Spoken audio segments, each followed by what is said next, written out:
after year, more than 1.5 million Cub fans make the faithful pilgrimage by elevated railway, by the L, to Wrigley Field, here on the north side of Chicago.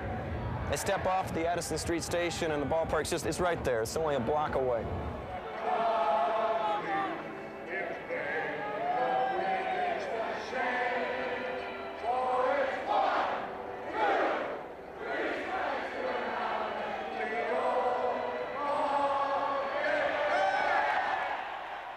Wrigley Field is the oldest ballpark in the National League and the 4th oldest in the majors. But the Northside Ballpark wasn't always called Wrigley Field and didn't always house the Cubs either.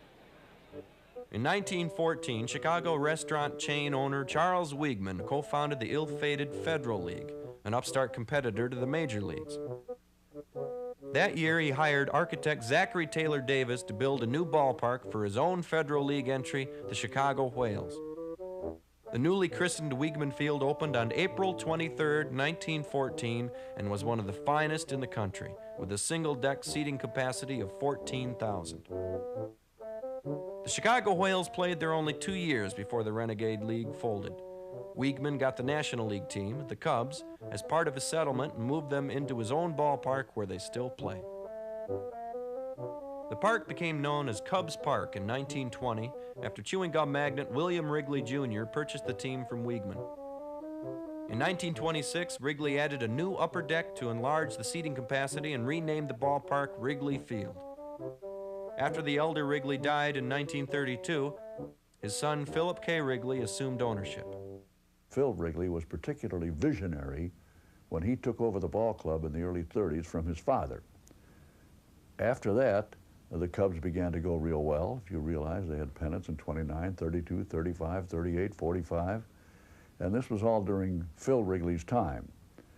He was a man who was gung-ho for let's go with radio, and later on, let's go with television.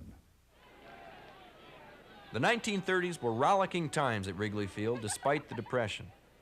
The 32 World Series against the Yankees saw Babe Ruth's famous called shot home run in game number 3. In 1935, Cubs employee Bill Veck planted the fabled ivy on the outfield walls, giving the ballpark the same kind of ambiance as its surrounding Lakeview neighborhood. Some of the apartment buildings here on Sheffield Avenue, right behind center and right field, even have their own rooftop grandstands, kind of like a poor man's skybox, where lucky tenants and owners can catch a game on the privacy of their own home.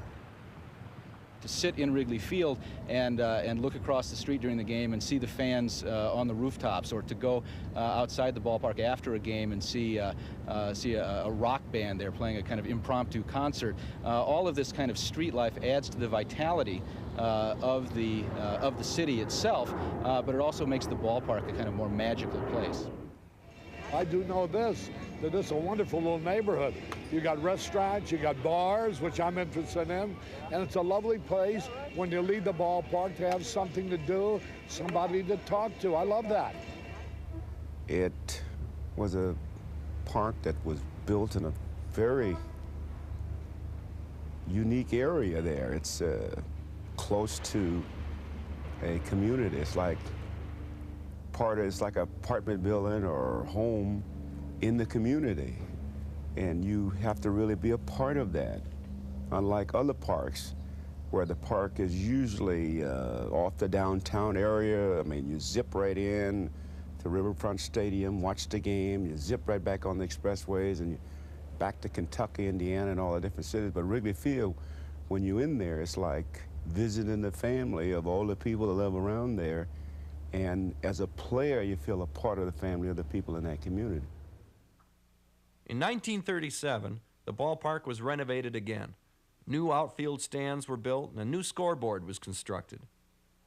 With its intimate dimensions and lush green ivy, Wrigley Field soon became known, as it is today, as the Friendly Confines. Wrigley Field, being a small ballpark, when you went up to the plate, you know, when sitting on the on-deck circle, the fan used to be about 4 or 5 feet from you. And if you're not careful, every time you go to the plate, you try to swing and hit the ball out the ballpark, because everyone wants to see the home run. And you hear a lot of people behind you say, Billy, he's going to be on base, try to hit the ball out the ballpark. So Everything was close here. It's a close park. You have eye contact with people. They watch you very closely. You cannot hide anything. It's like being under a microscope. You can be playing second base at Wrigley Field, and your kid will walk by, or your wife could come by, or some beautiful girl walk by, and your concentration just kind of drifts away from you. And once you lose it, it's hard to get it back. I imagined all major league parks almost like football stadiums, you know what I mean, in the sense that fans were way away from you. And then walking in there and saying, holy cow, you just walk down and they can shake your hand, you know. The other interesting part was when I retired, I went to a ball game and sat in the first row, and I never realized how close home plate was to that box seat. So they must have heard a lot of things I said to the umpire that I didn't realize. Something else strikes me about Wrigley Field. It's the big green scoreboard towering above the center field bleachers. This scoreboard is a throwback to a simpler time, before the days of instant replays and exploding fireworks. See, up here, the scores of all the games are posted by hand. The Cubs in the 1950s and early 60s became lovable losers to their loyal fans at Wrigley Field. They never rose above 5th place in 2 decades of play. But in 1969, the club was suddenly in a pennant race, leading the New York Mets by 9 games going into September. The Cubs managed to lose the pennant by 8 games to the Mets, but it was in that incredible season that the fabled bleacher bums were born. They were fun. Phil Wrigley, as a matter of fact, was very taken by them. If you may recall, he even filled up a plane or two and sent them down as his guest to Atlanta for a weekend series one time there. And they were good kids. And of course, you had the right field bleacher bums too. They were the rival organization. I think it started with about 12 or 13 of them. And they all have their original cards now, although you see maybe 25 or 30 people with bleacher bum cards. But they would sit out there and they would really enjoy the game. Seemed like they would be here 2 hours before the game time. They come to the park and they would not razz the opposing left fielders. They would always support them and cheer for them too, as well as us. So they were a big part of the Cubs' success in 1969. The first thing a Cub fan looks for when he comes to the ballpark are the flags above the center field scoreboard. Not only do they line up in order of the National League standings, but they also indicate the wind direction. More than any other factor, stiff breezes blowing off Lake Michigan just blocks away can make or break a game at Wrigley Field. An outbound wind together with the park's tight power alleys conspire to make this a home run hitter's paradise. The wind didn't affect me that much. I know I've seen several players come in and it had some effect on the players. Not only the players who are playing every day, the pitchers. There were several pitchers came in Wrigley Field and saw that flag blowing out like this, and they didn't want to pitch. Something was wrong with them. Got real quick. They got sick. You know, I keep hearing about other players, well, if they were in Wrigley Field, they'd have hit 60 home runs. Well, the wind blows out, but the wind also blows in. There's times that you can't get a cannon out of that ballpark. Until 1988, one of Wrigley Field's most distinguishing features was its lack of lights. Philip Wrigley always had maintained that baseball was meant to be played in the sunshine. Lights were almost installed, however, in the fall of 1941. He had the light material purchased, and a lot of it was underneath the stands in left field or out near Waveland Avenue or someplace. Then all of a sudden came a little thing called Pearl Harbor, and that took care of that.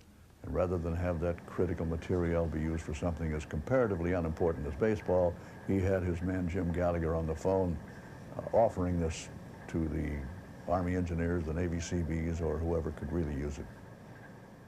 In 1981, the Wrigley family sold the team and the ballpark to Chicago's Tribune Company, paving the way for nighttime baseball at Wrigley Field. In 1984, when the Cubs won the National League East Division, pressure from Major League Baseball and the television networks brought the lights issue out of the dark. Despite neighborhood opposition to lights, a referendum cleared the city council, and in the summer of '88, light towers were erected. Then, on August 8th, history was made.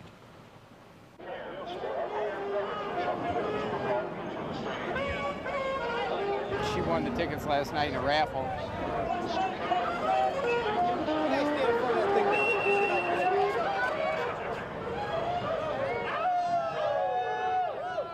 Out of 50 million fans, when I was notified that I'm the guy who could turn on the lights, I got tongue-tied. I was amazed, and believe me, I was highly honored.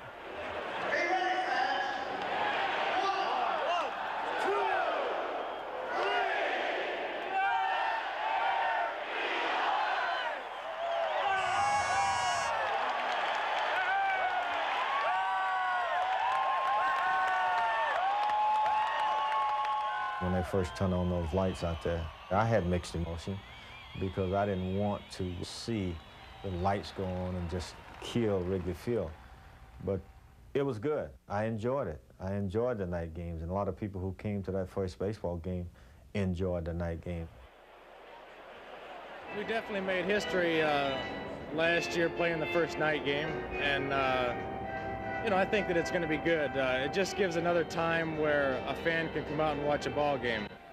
They added lights, which I think in itself is going to help the ball club, but I like the stadium just the way it is. It's not one of the more huge stadiums that you find in baseball. It's a ballpark. It's a place where you can come, relax, have fun. You don't have to dress up. You find people that sunbathe out in the right field, left field stands. They get involved in the game. It's what baseball is all about. You play it in the daytime and you just enjoy it and have fun. Playing in the outfield, it kind of helped me relax. And I would talk to fans in the stand. I would kid with fans in the stand while the pitcher's taking time on the mound. So the closeness of the entire ballpark just gave me a feeling of homely feeling playing here in Wrigley Field.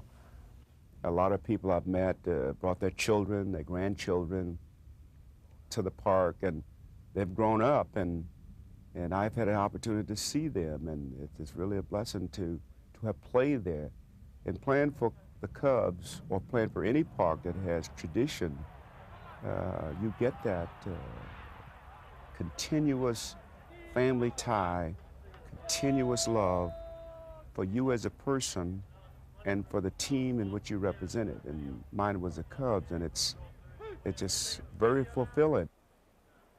If you try and explain to a fan what it means to see a ball game in Detroit, in Fenway Park, in Boston here, in Wrigley Field, Comiskey Park, you can't explain it. There's a special excitement because of all the fond